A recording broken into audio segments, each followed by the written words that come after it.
সচিবালয়ে তথ্য অধিদপ্তরে সরকারের বিভিন্ন কার্যক্রমের অগ্রগতি বিষয়ে নিয়মিত প্রেস ব্রিফিং অনুষ্ঠিত হচ্ছে। ব্রিফিং অংশ নিয়েছেন তথ্যমন্ত্রী, প্রতিমন্ত্রী ও প্রধানমন্ত্রীর তথ্য উপদেষ্টা। আমরা সরাসরি যুক্ত হচ্ছি সেখানে। আন্তরিকভাবে কাজ করছে এবং জনগণের খাদ্য নিরাপত্তা নিশ্চিত করতে, নিরাপদ খাদ্য নিশ্চিত করতে যতটা সম্ভব কাজ করে যাচ্ছেন। এর বাইরে আমি আর এক্স্যাক্ট ডেটা দিচ্ছি না, এগুলো আপনাদের কাছে সফট কপি চলে যাবে। খাদ্যবান্ধব কর্মসূচির অধীনে স্বল্প মূল্যে 15 টাকা মূল্যে 30 কেজি করে যে চাল, সেটা বিতরণ অব্যাহত আছে এবং অতীতের যে কোনো সময়ের তুলনায় এখন উপকারভোগীর সংখ্যা অনেক বেশি। সার নিয়ে আমি একটু পরে বলছি, এখানে সারের মজুদ নিয়ে কিছু তথ্য আছে, সেটা নিয়ে আমরা পরে কথা বলবো। খুবই গুরুত্বপূর্ণ একটা পদক্ষেপ নেওয়া হয়েছে শিক্ষা মন্ত্রণালয়ে।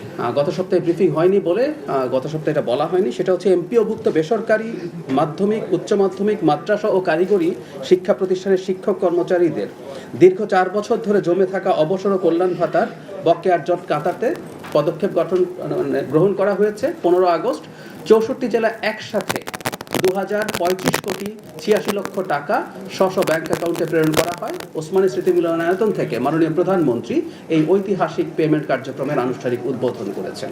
4 বছর থেকে এটা বন্ধ করা ছিল, এটা আবার চালু হয়েছে। আমরা বুঝতেই পারি আমাদের স্কুল শিক্ষকরা তাদের অবসরকালীন এই ভাতাগুলো না পেয়ে কতটা সংকটে ছিলেন। সড়ক পরিবহন ও সেতু মন্ত্রণালয়, আমরা এর মধ্যে এটা যথেষ্ট সোশ্যাল মিডিয়াতে ট্র্যাকশন পেয়েছে। সেটা হচ্ছে নারীদের জন্য পিঙ্ক বাস, যেখানে নারী চালক এবং কন্ডাক্টর সবই নারী থাকছেন। তাদেরকে কেন্দ্র করে, তাদেরকে রেখে এটা শুরু করা হয়েছে। আমরা জানি যে গণপরিবহনে নারীদের নানান রকম হয়রানির অভিজ্ঞতা আছে। এটা শুরু হলো, এটার সংখ্যা অচিরেই আরও বৃদ্ধি পাবে এবং আমাদের নারীরা খুবই এফিশিয়েন্টলি অত্যন্ত বড় কতগুলো বাস, এর মধ্যে ডাবল ডেকারও আছে, সেগুলো তারা চালিয়ে যাচ্ছেন। মন্ত্রী বলেছেন একটা জিনিস, সেটা হচ্ছে ধীরে ধীরে এগুলো ইলেকট্রিক বাসে কনভার্ট করা হবে, মানে এইগুলো তো আছেই, সাথে সাথে ইলেকট্রিক বাস এখানে যুক্ত করা হবে। আমরা জ্বালানি খাত নিয়ে পরে কথা বলছি, কারণ জ্বালানি খাতে খুবই গুরুত্বপূর্ণ পদক্ষেপ সরকার নিচ্ছেন। আমরা সংকটটা অনেকটা সহনীয় এখন, তারপরও এখনও সংকটটা একেবারে শেষ হয়ে গেছে আমরা সেটা বলবো না, সেই ব্যাপারে আমরা পরবর্তীতে আপনাদেরকে জানাচ্ছি। পাটবস্ত্র মন্ত্রণালয়, আমরা নিশ্চয়ই খেয়াল করেছি যে এখানে সরকারের নিয়ন্ত্রণাধীন যে প্রতিষ্ঠানগুলো আছে সেগুলো প্রাইভেট পাবলিক পার্টনারশিপের অধীনে বেশ কয়টা এর মধ্যে ইজারা দেয়া হয়েছে। এর মধ্যে আমি কয়েকটার নাম বলছি, এর মধ্যে যেগুলো নির্বাচিত হয়েছে: জাতীয় jute mills, Raipur Sirajganj, star jute mills, Chowdhurimohan Dighalia Khulna, platinum jubilee jute mills, Khalishpur Khulna, এরকম করে আরও কতগুলো ফ্যাক্টরি আছে। আমি আবারও বলি, আমরা আগেও বলেছি, সরকার যখন নিজে এই ফ্যাক্টরিগুলো চালাতে গেছে অনেক ক্ষেত্রেই বড় ক্ষতি হয়েছে, লোকসান হয়েছে এবং ভর্তুকি দিতে হয়েছে। আমরা সবসময় মনে রাখবো, আমাদের অনেকের হয়তো ইমোশন আছে এই ফ্যাক্টরিগুলোর সাথে, আমার নিজেরও আছে। আমি এই ধরনের একটা ফ্যাক্টরিতেই জন্মেছি, বড় হয়েছি, কর্ণফুলী পেপার মিলস। সো এগুলো লস যখন দেয়, এইটার ভর্তুকি জনগণের টাকাতেই হয়।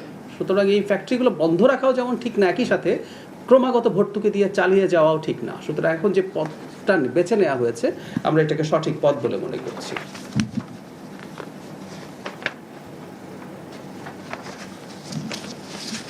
স্থানীয় সরকার, পল্লী উন্নয়ন সমবায় মন্ত্রণালয়, ঢাকার চারদিকে 8 লেনের সড়ক নির্মাণ করা হবে এবং সব নদী সংস্কার করা হবে বলে বলা হয়েছে।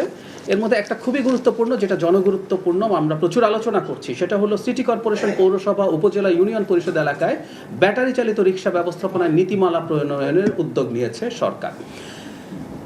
ঢাকায় বিশেষ করে শেখ হাসিনা পতনের পর ব্যাটারি চালিত যে রিক্সাগুলো আছে সেগুলো মহাসড়ক, মানে প্রধান সড়কগুলোতে চলাফেরা শুরু করেছে। এতে সুবিধা যেমন আছে, এতে অসুবিধাও তৈরি হয়েছে। যানজট হচ্ছে, রিক্সা চালকদের ক্ষেত্রে এক ধরনের প্রশিক্ষণের অভাব আছে। এমনকি যে ব্যাটারি চালিত রিক্সাগুলো আছে সেগুলো কারিগরি দিক থেকে যথেষ্ট ঠিক আছে কিনা, এই ধরনের নানান রকম সমস্যা আছে।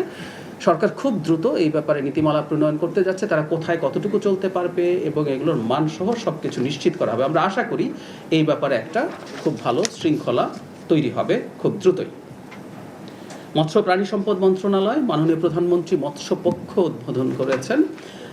তিনি George institute mini stadium Katiadi কিশোরগঞ্জে এটার শুভ উদ্বোধন করেন। এখানে মন্ত্রী, প্রতিমন্ত্রী এবং স্থানীয় এমপিরা উপস্থিত ছিলেন। তিনি বিভিন্ন ক্যাটাগরিতে 14 জন মৎস্য পেশাজীবী ব্যক্তি, প্রতিষ্ঠান ও সংস্থাকে স্বর্ণপদক প্রদান করেন। আমরা একটা জিনিস জানি, বাংলাদেশ স্বাদু পানির মৎস্য উৎপাদনে পৃথিবীতে এখন খুব লিডিং পর্যায়ে গেছে। বাংলাদেশে কৃষিতে বিভিন্ন ক্ষেত্রে খুব চমৎকার বিপ্লব সাধিত হয়েছে, এর মধ্যে এই সেক্টরটাও আছে।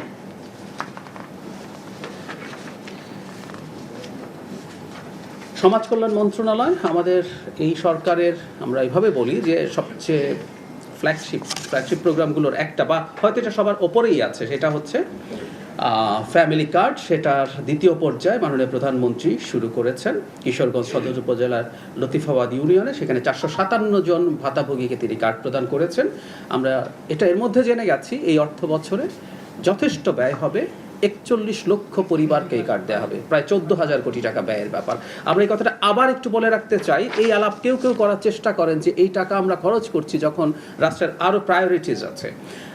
ইয়াস, অনেক প্রায়োরিটিস আছে, কিন্তু এটাও একটা বড় প্রায়োরিটি যে এই সমাজের সবচেয়ে পিছিয়ে পড়া মানুষকে আমরা এই অর্থ সাহায্য দেবো। আরেকটা কথা খুব জরুরি, এটা বলতেই চাই আমরা, মাননীয় প্রধানমন্ত্রীও অনেকবার তার বক্তৃতায় বলেছেন, যখন 14,000 কোটি টাকার মতো টাকা মানুষের হাত ধরে বাজারে চলে যাবে, আমরা খেয়াল করব দরিদ্র জনগোষ্ঠী, ধরলাম আমাদের অনেককে যদি 2,500 টাকা দেয়া হয়, আমরা অনেকে এই টাকাটা খরচ করব না। আমাদের প্রায় সবাই রুমে উপস্থিত যারা আছেন তাদের জীবন এই 2,500 টাকার উপরে ডিপেন্ড করে না।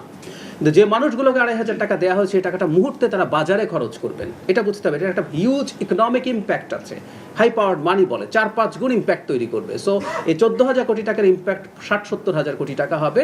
এটা যখন বাজারে খরচ হয়, এই টাকাটা যখন সার্কুলেট করে, এটা ডিমান্ড তৈরি করে এবং এটার উপরে ভিত্তি করে নতুন ব্যবসা এবং শিল্প প্রতিষ্ঠিত হয়।